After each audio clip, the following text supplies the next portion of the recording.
Hello guys, welcome back to my channel. दोस्तों, बहुत सारे लोगों से मेरी बात होती है जो इस बात को लेकर बहुत परेशान रहते हैं कि वो एक्सेल में उतना फास्ट काम नहीं कर पाते हैं जितना फास्ट उनके कलीग कर लेते हैं। दोस्तों, अगर आप भी इसी बात को लेकर परेशान हैं कि आपकी एक्सेल में स्पीड क्यों नहीं बढ़ रही है, एक्सेल में आप फास्ट काम क्यों नहीं कर पा रहे हैं, तो दोस्तों मैं आपको बता दूं, आप बिल्कुल सही जगह पर आए हैं। क्योंकि स्पेशली हमने आप लोगों के लिए ही एक स्पेशल सीरीज चलाई हुई है जिसमें हम common M S Excel formulas ये डेली के डेली डिस्कस करते हैं। अलग अलग फार्मूले जो एक्सेल में बहुत ज़्यादा यूज़ होते हैं उन सब को हम डिस्कस कर रहे हैं। इसकी एक पूरी सीरीज़ हमने बनाई हुई है जिसका आज हम पार्ट 5 हम यहाँ पर डिस्कस करने वाले हैं आप लोगों के साथ। मैं आपको बता दूं कि अगर आपने पिछले 4 पार्ट नहीं देखे हैं तो मेरे चैनल का लिंक मैंने अपने डिस्क्रिप्शन में दिया हुआ है वीडियो के में। आप उस लिंक पर क्लिक करके उस चैनल पे जा सकते हैं और मेरे पिछले पार्ट्स देख सकते हैं।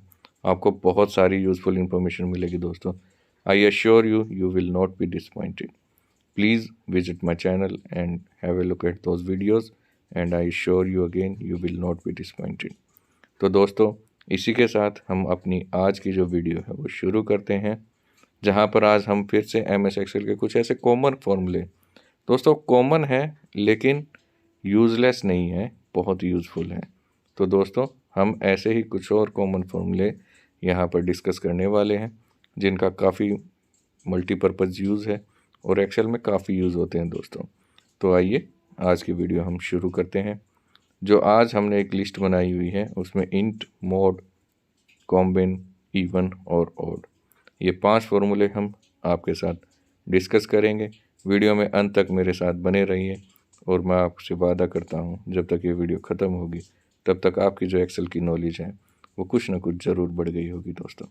तो सबसे पहला जो फंक्शन है वो है इंट फंक्शन। दोस्तों, ये क्या काम करता है दोस्तों? ये एक राउंड ऑफ का फंक्शन है जो किसी भी नंबर को नियरेस्ट इंटीजर के लिए राउंड डाउन कर देता है। राउंड डाउन दोस्तों, ये वर्ड काफ़ी इंपॉर्टेंट है, यानी कि ये नंबर को छोटा करता है, ऊपर नहीं ले जाता है, नीचे ले जाता है टू द नियरेस्ट नंबर। पिछला जो नंबर है हमारा उससे छोटा करेगा। जैसे यहाँ पर मैं उसका फॉर्मूला लगा कर आपको दिखाता हूँ। इंट नंबर सेलेक्ट कीजिए और ये उसको जो हमारी वैल्यू है राउंड डाउन कर देगा इन द नियरेस्ट इंटीजर। आप देख सकते हैं 1.5 को इसने 1 कर दिया, 2.1 को 2 और 10.75 को 10। अगर हम यहाँ राउंड ऑफ करते दोस्तों तो 10.75 को 11 देता, लेकिन इसने ऐसा नहीं किया है। मैंने आपको बताया ये वैल्यू को राउंड डाउन करता है, अप नहीं करता है। तो इस बात का विशेष ख्याल रखिएगा, चाहे वो डेसिमल के बाद 0.5 से कम हो वैल्यू या 0.5 के ज़्यादा हो या 0.5 हो, कोई फ़र्क नहीं पड़ता दोस्तों। चाहे वो 0.99 ही क्यों ना हो, ये उसको राउंड डाउन ही करेगा, क्योंकि ये राउंड ऑफ का फंक्शन नहीं है, ये इंटीजर का फंक्शन है। तो ये था हमारा इंट फंक्शन। जो दूसरा फंक्शन है दोस्तों वो है मोड फंक्शन। मोड फंक्शन का क्या काम होता है दोस्तों? It returns the reminder from division. आप सिंपली कोई भी दो नंबर्स को डिवाइड करते हैं तो उसमें जो भी रिमाइंडर आता है ये उसको रिटर्न कर देता है। एक छोटा सा मैं आपको फंक्शन लगा के दिखा देता हूँ। Equal to mod bracket set, कोई भी दो नंबर आप लिख लीजिए। सपोज़ यहाँ पर मैं 7 और 2 लिख देता हूँ। तो 7 और 2 को जब हम डिवाइड करेंगे तो क्या रिमाइंडर आएगा दोस्तों? 1 आएगा। एग्जैक्टली यही भी फंक्शन भी हमारा हमें यही बता रहा है, यानी कि अभी तक हमारी डिवीज़न अब तक ठीक है। क्या करेगा, इस स्कूल में लास्ट टाइम डिवाइड किया था तो इस तरीके से, उसके बाद कभी किया नहीं, तो डाउट हो जाता है। चलिए यहाँ पर एक नंबर और चेंज करके देख लेते हैं। सपोज़ मैं 15 को डिवाइड करता हूँ 20 से, तो रिमाइंडर आएगा 15। जी बिल्कुल सही है। तो यहाँ तक आप समझ गए होंगे कि ये हमें जो उसका रिमाइंडर है वो हमें रिटर्न कर देता है। एक और नंबर आपको दिखा देता हूँ। 38 को डिवाइड करेंगे 20 से तो 18 आ गया। ये तो इसका सिंपल यूज़ था दोस्तों। मोड फंक्शन को हम एक और अच्छे तरीके से यूज़ कर सकते हैं। सपोज़ यहाँ पर जो हमारे नंबर हैं, जो डेसिमल पार्ट है, अगर मुझे इंटीजर और डेसिमल पार्ट इसका अलग अलग करना हो, कभी कोई ऐसी सिचुएशन आ जाए जिसमें मुझे ये डेसिमल पार्ट अलग चाहिए, इंटीजर अलग चाहिए, तो उस केस में भी हम मोड फंक्शन का यूज़ कर सकते हैं। आइए आपको दिखा देते हैं कैसे कर सकते हैं। सबसे पहले मैंने यहाँ फंक्शन का जो सिंटैक्स है, मोड शुरू किया, फंक्शन सेलेक्ट किया, जो भी हमारा नंबर है मैंने वो नंबर सेलेक्ट किया। और इसमें जो डिवीज़न बाय है, जिस नंबर से मुझे डिवाइड करना है, वो मैं यहाँ पर लिख दूँगा 1। तो जैसे ही मैं 1 लिखूँगा, ये मुझे उसका रिमाइंडर यानी कि जो डेसिमल पार्ट है वो मुझे दे देगा। इंटीजर पार्ट अलग हो गया, वो हम इंट फंक्शन से यूज़ कर सकते हैं, और जो डेसिमल पार्ट है दोस्तों, वो हम मोड फंक्शन से इस तरीके से निकाल सकते हैं।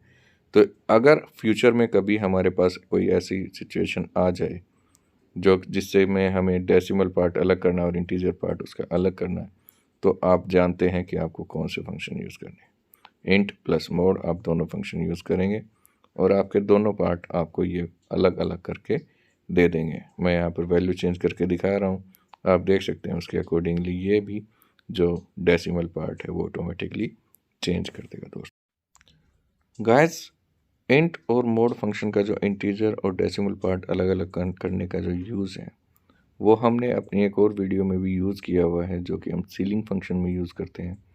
मैं चाहता हूँ अगर आपने वो वीडियो अभी तक नहीं देखी है तो आप जाकर उसको देखिए, उसमें भी आपको बहुत इंटरेस्टिंग लगेगा, मज़ा आएगा दोस्तों। तो दोस्तों ये था मोड फंक्शन। अब हम चलते हैं अपने अगले फंक्शन की ओर, जिसका नाम है कॉम्बिन। गाइस, आपने स्कूल में कॉम्बिनेशन और परमुटेशन के बारे में तो ज़रूर पढ़ा होगा, तो मैं यहाँ पर आपको उसका डिटेल तो नहीं बताऊँगा। आई होप आपको याद हो, नहीं हो तो उसके लिए तो आपको सॉरी मैथ का यूज़ करना पड़ेगा। लेकिन जो कॉम्बिन फंक्शन है उसका यूज़ मैं बता देता हूँ आपको। कॉम्बिन फंक्शन क्या करता है, ये आपको नंबर ऑफ़ कॉम्बिनेशन के बारे में बताता है। इसका सिंटेक्स बड़ा ही सिंपल है, equal to combin bracket start, और जो भी आपको गिवन नंबर्स हैं, जैसे सपोज़ आपको 10 में से कोई भी 4 नंबर सेलेक्ट करने हैं, तो उसके कितने यूनिक कॉम्बिनेशन होंगे वो आपको यहाँ पर जानना है। तो आप लिख देंगे 10 और 4, और यहाँ पर आप देख सकते हैं इसने वैल्यू रिटर्न कर दी है 210। इसका एक और एग्जांपल आपको देता हूँ। सपोज़ आपको 22 प्लेयर्स में से 11 प्लेयर्स सेलेक्ट करने हैं, तो उसमें कितने यूनिक कॉम्बिनेशन बन सकते हैं। तो यहाँ पर मैं कॉम्बिन का यूज़ करूँगा, कॉम्बिन 22 11। तो आप यहाँ देख सकते हैं 7,05,432 यूनिक कॉम्बिनेशन उसके बन जाएंगे, अगर आपको 22 में से 11 प्लेयर्स सेलेक्ट करने हैं तो दोस्तों ये था कॉम्बिन फंक्शन। अब हम आगे चलते हैं। अगला जो हमारा फंक्शन है वो है इवन।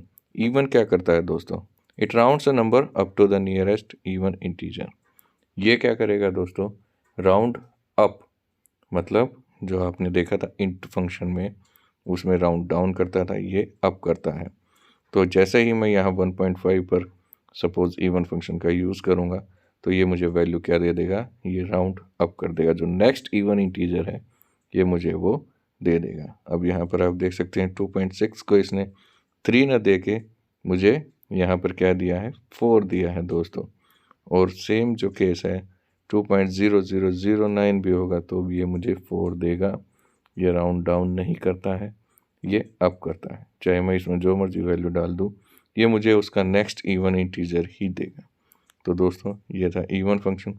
अब आप सोच रहे होंगे इतना सिंपल फंक्शन है, इसका तो हम वैसे भी जान सकते हैं, इसकी हमें क्या ज़रूरत थी। तो इसका हम आपको एक और एग्जांपल देते हैं जो काफ़ी आपको पसंद आएगा। आपको लगेगा कि हाँ यार, यहाँ पर इसका यूज़ किया जा सकता है। हो सकता है आपको फिर भी यूज़ ना आए इसका, लेकिन फिर भी पता करने में क्या बुराई है दोस्तों। तो यहाँ पर एक और मैं एक टेबल बना रहा हूँ। सपोज़ यहाँ पर नंबर ऑफ़ स्टिक्स हैं जो मुझे पेयर में सेल करनी है, लेकिन यहाँ पर मुझे उसकी सिंगल क्वांटिटी दी हुई है, जैसे कि 3, 5, 6, 7, 10।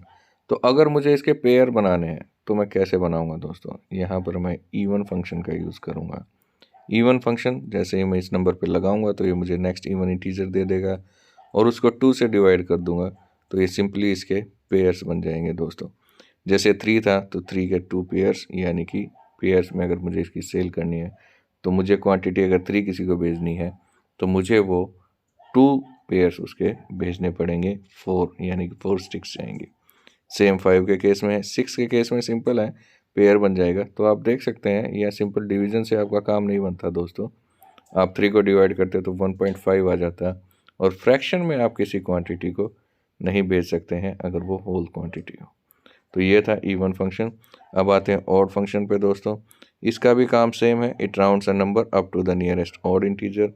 इवन इवन तक ले जाता है और ऑड ऑड तक ले जाता है दोस्तों। सिंपल है, सेम सिंटैक्स है, equal to odd bracket start और नंबर हम सेलेक्ट कर देंगे। तो जो उसका जो नेक्स्ट ऑड इंटीजर होगा ये वो हमें दे देगा। जैसे यहाँ पर इसने 1.5 को जब मैंने लगाया ऑड तो इसने मुझे 3 दे दिया, 2.9 पर लगाया तो भी इसने 3 दिया।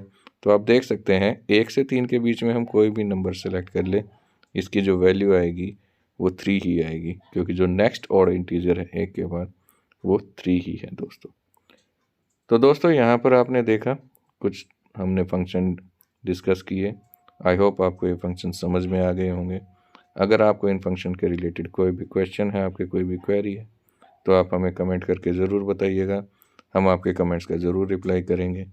हम पूरी कोशिश करेंगे कि आपकी क्वेरी सॉल्व कर सके। अगर आपको ये वीडियो अच्छी लगी हो गाइस तो इसको लाइक, शेयर और सब्सक्राइब ज़रूर करिएगा। अगर आपको वीडियो में कोई भी कमी अगर आपको लगी हो तो वो भी आप कमेंट करके ज़रूर बताइएगा। हमारी पूरी कोशिश रहेगी कि अगली बार जब हम वीडियो बनाएं तो उसमें वो गलती ना हो। तो दोस्तों अगली वीडियो लेकर आपके पास फिर हाजिर होंगे, जिसमें एक्सेल के बारे में हम और कुछ नए फॉर्मूले डिस्कस करेंगे। तब तक के लिए आपसे विदा लेते हैं दोस्तों। अलविदा, टाटा, बाय बाय।